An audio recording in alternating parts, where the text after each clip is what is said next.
What is a formula for iron 3 sulfide? Well, I'm really glad that we just talked about what sulfide meant. Iron 3 sulfide formula. Okay? So, with this type of question, you're probably wondering why they said iron like that. Okay? It's because if you look at the periodic table, iron, okay, figuring out its valence electrons can be very tricky, okay? If you wanted to draw like its electron configuration, it would be start at argon, okay?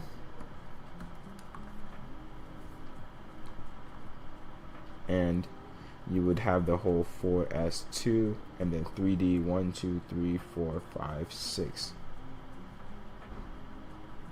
Okay? So, if you rearrange this, really it'd be 3d6 4s2.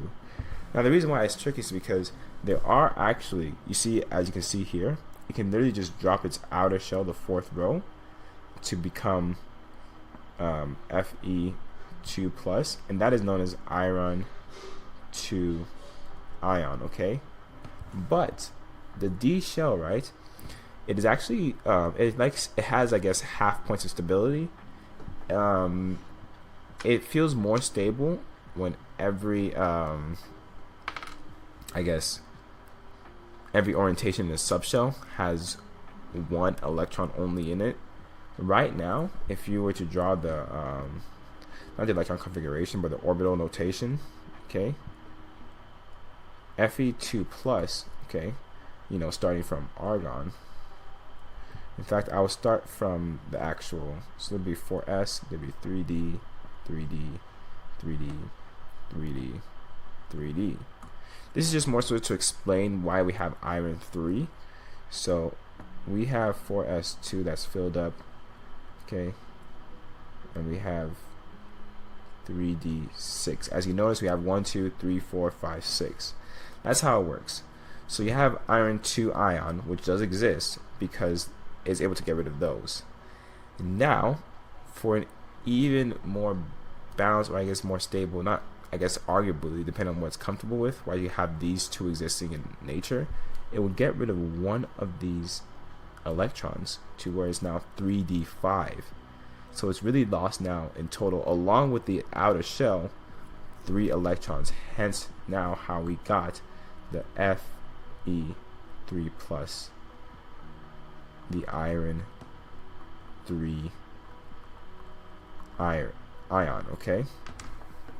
The reason why I'm saying all this is because you want to know what it means to be iron 3. It means that there's 3 electrons lost. So that's what we have on one side. As a metal, iron 3. Now you notice in the non-metal side, because this is, I want to say, actually an ionic compound, okay?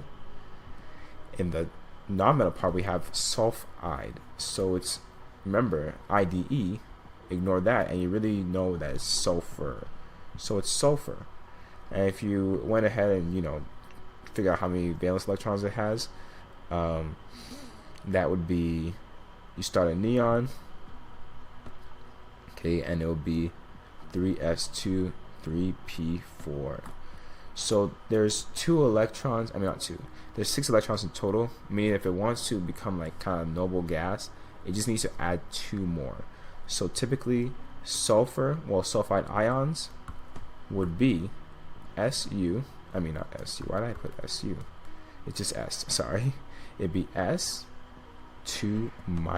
This is a sulfide ion, okay? Because it would rather gain 2 more to fill the, like a noble gas to be like argon, instead of losing 6 to try to go back to neon. So now we know 3+ and 2-, but we want the net charge to be 0. So what's going to happen here to be able to get that is that we want to make sure that we have the lowest, I guess, multiple between 2 and 3, which is 6. So you want to multiply this part by 3 and this part by 2. So now what we have is that we have in total a charge of 6+ and a charge of 6-. You put it together and now you have Fe2 S 3, because this way the net charge is 0. And this right here is the iron 3 sulfide formula. Okay. And exactly, they said iron 3, that means Fe3+. I kind of just explained why when it comes to the whole orbital notation as to how it can even do that, because of this electron here that it decided that, yeah, I'm just going to drop. So yeah, and then sulfur, we were able to still support that it has -2 charge typically for the ion, and they have to balance it out, and so we get iron 3 sulfide is Fe2S3. So now we move on to question 17.